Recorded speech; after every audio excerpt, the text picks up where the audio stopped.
Good morning from sunny Liverpool.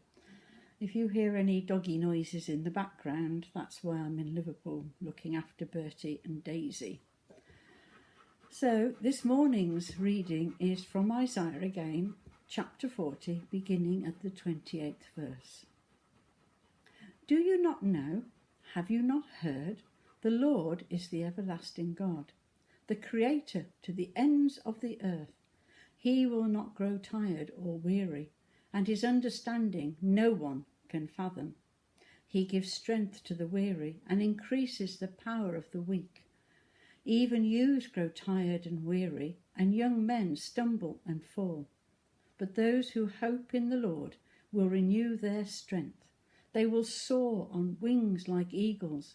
They will run and not grow weary. They will walk and not be faint. We live in a society where instead of being thankful, we are becoming more and more demanding. Isn't it a sad indictment of our society that one of our biggest problems is that we have run out of ways to get rid of the stuff we throw away? The more we have does not mean the happier we are. Often, the more we have, the more we seem to need. We all need a certain amount, of course, to get by, but probably not as much as most of us think. And Jesus knew that very well. And that is being felt very keenly at this time by those who are facing huge bills for food and energy. One of the problems we have is that we live in a relatively affluent society. We get used to having things, to be able to buy all kinds of food, order online what we think we want and need. Luxuries, which we once deeply appreciated, we have begun to take for granted. We need to remind ourselves of how fortunate we are and become more contented with less. Paul wrote to the Philippians saying, "He is rich, not who has much, but he who has learned to be satisfied with less." And that was written 2,000 years ago. Our communities are full of people who need a bit of help, and that may be giving some groceries now and again. It may be having a bit of time for them, remembering them in our prayers, listening, really listening and taking notice, suggesting a cuppa now and again, learning what we need to do in order that this world is a good place to live for humanity and the rest of creation, for everyone. A story is told of stone soup. I heard this story quite a while ago, but I think it's a good illustration of how we often react without really thinking about what we can do to help others, and that we need to be reminded quite often of how we can be quite selfish in many ways, and forget that to help others may only need a little of our time and effort, that it just needs us to be aware and think about what else is around. He gives strength to the weary and increases the power of the weak. Even youths grow tired and weary. Young men stumble and fall. But those who hope in the Lord will renew their strength. This is the story. A man crosses a desert. Hungry and thirsty, he comes to a small village and asks the villagers if he can have something to eat and drink. They all give the same answer. The harvest has been poor. There is no food. There's hardly enough food for my family, says one. What little we have is needed for our children, says another. Winter is coming, and we do not know how we are going to survive. Everyone was very worried about themselves and their immediate family. Completely discouraged and very hungry, the man sat down under a tree in the village square. Poor people, he thought. In a few weeks they will be as hungry as I am. Then suddenly an idea came to him. He searched around, found a stone, and called the villagers over to him in a loud voice. "Your worries are over. I have in my hand a special stone that will take you through the long winter. This special stone we can make stone soup." Stone soup, an old man repeated. I've never heard of stone soup. The wonder of stone soup, the stranger replied, is that it not only feeds hungry people, it also brings people together.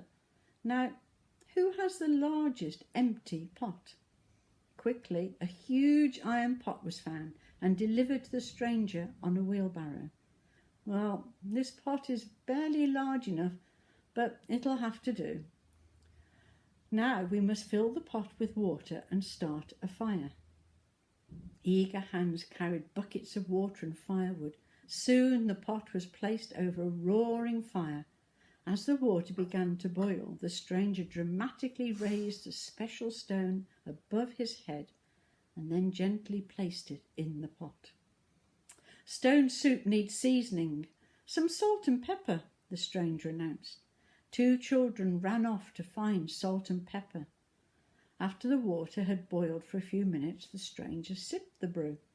This stone makes excellent soup, but it'd be better if we had a few carrots. We have some carrots we can share, the farmer replied.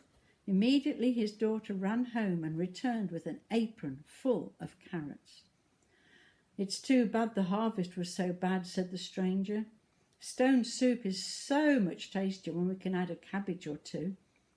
I think I know where I might find a cabbage, a young mother shouted, and she dashed off towards her home.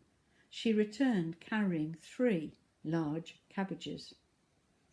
The stranger was busy slicing carrots and cabbages with his hunting knife. The last time I made stone soup was at the cast of the rich man. He added a few potatoes and, just a bit of beef. Several people talked quietly. A bit of beef, and we can eat like rich people. They went home and soon returned not only with beef and potatoes, but some brought milk, onions, and some barley.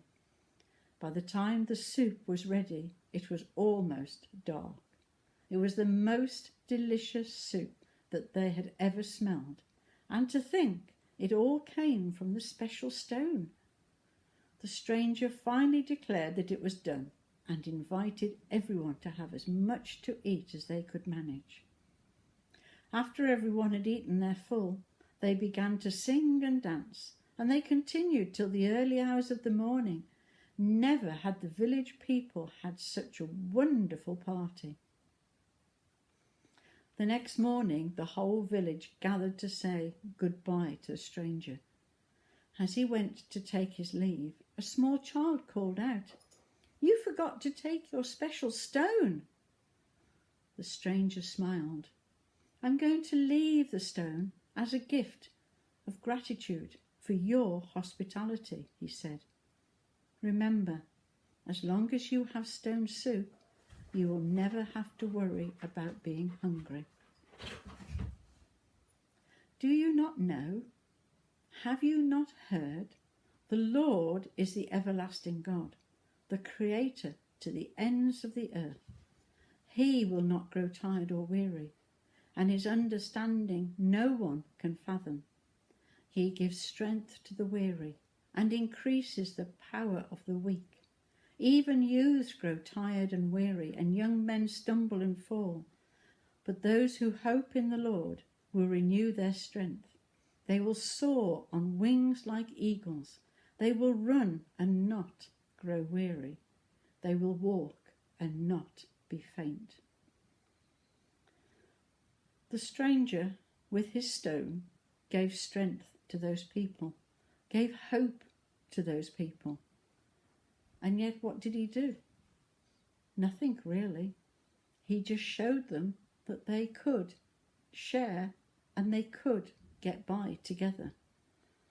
In a much bigger way than this story, God gave us his Son to remind us of how to live, how to be with people, how to share what we have, and that although we are human and will make mistakes and get things wrong, Jesus is there reminding us to work together, help each other, to make this a better world for all, so we can all soar like eagles.